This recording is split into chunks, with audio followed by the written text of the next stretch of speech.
পরমারাধ্য প্রভুজি আমাদের বলছেন, আজ ধর্মের নামে মানুষ আদর্শবাদের কথা ফলাও করে বলে, অথচ সে তার মনুষ্যত্ব হারিয়েছে। তার প্রকৃত মানব সত্তার কোনো জ্ঞান নেই, তাই আদর্শ একেবারে নেই। এটা অবশ্যই ধর্ম ও আদর্শবাদের পরিহাস, যে কারণে বিভিন্ন মঞ্চে দেখা যাচ্ছে ঈশ্বর নামধারী মানুষদের। তারা তার ফলশ্রুতি হিসেবে মানুষ ধর্মকে বিদ্রূপ করে, সাধু সন্ন্যাসীদের অবজ্ঞা করে। কিন্তু এইরূপ পরিণতির জন্য ধর্মকে দোষ দেওয়া যায় না। আমরা যদি ধর্মকে রক্ষা করি, সেও আমাদেরকে রক্ষা করবে।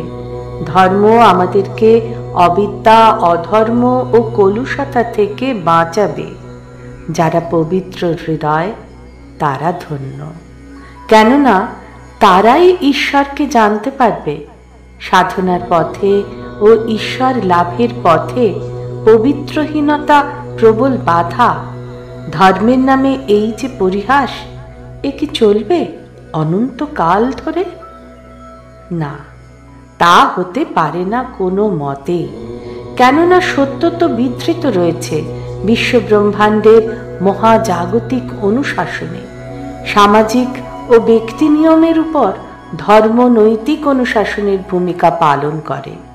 আমরা ধর্মকে চাই, কিন্তু মানি না নৈতিক কিংবা মহাজাগতিক অনুশাসন। তাহলে একে কিভাবে ধর্ম বলবো?